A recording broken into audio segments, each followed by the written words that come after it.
I'm here to talk to you about Parent Chat. It's a very, very simple idea that I believe has made some big differences. And the beauty of it is in its simplicity.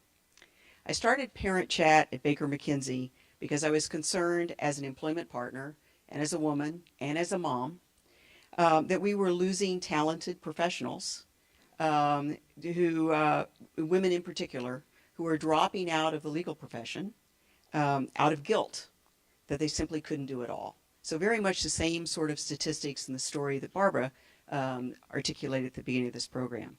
When I graduated from law school 35 years ago, I remember interviewing with law firms, and there would be no or perhaps one woman partner in a firm. And conventional wisdom at the time was, well, parity and admission to law school is just starting now 35 years ago. And in a matter of just a few years, that's all going to change. And there'll be parity in partnership in the law firms, just like there's parity in the law schools.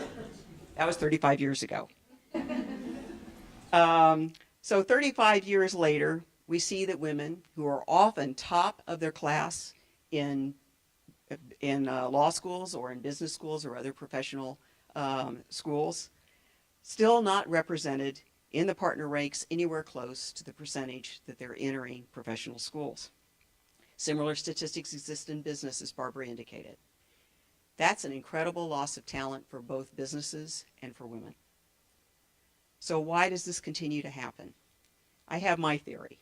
So almost 7 years ago, I gave a double congratulations to one of the young women in our group who was promoted to being partner at Baker McKenzie and also had just had a baby girl. And as I was congratulating her, she, being an A-type, as I'm sure almost everybody in this room is,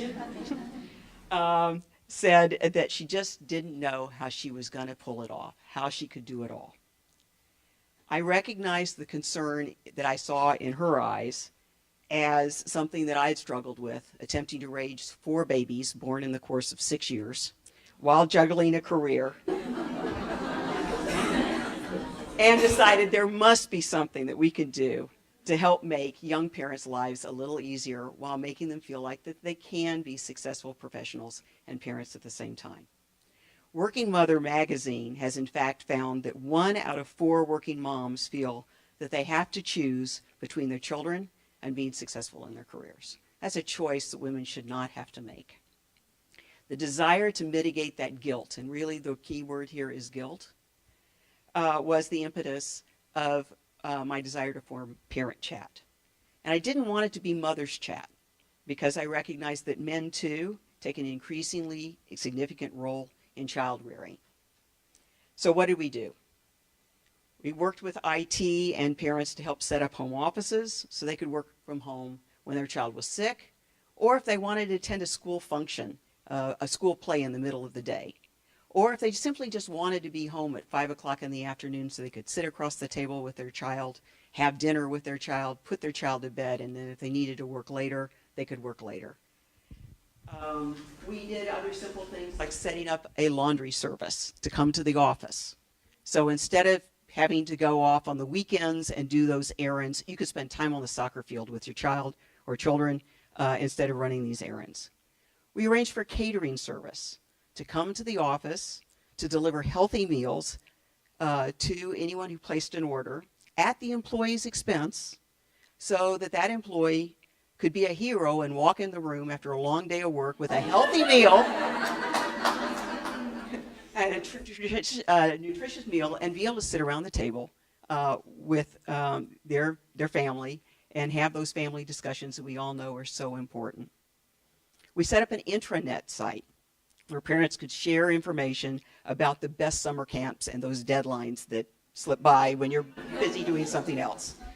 Best preschools, good and bad piano teachers, dentists, good and bad pediatricians, you name it. It was all there. In other words, I wanted this intranet site to be a substitute for the stay-at-home moms network where they could share their information, we could share it too, so that you didn't have the fear or guilt that somehow you were shorting your children because you weren't in the know on the best camps, the best preschools, the best tutors, etc.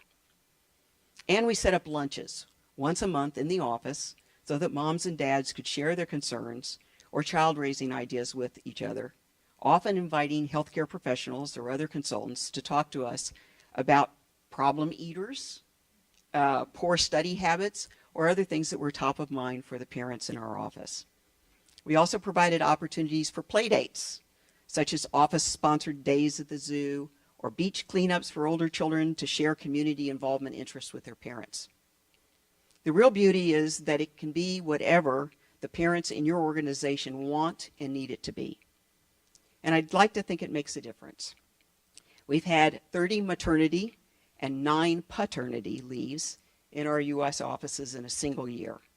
All but 2 returned after the leave and are still actively engaged.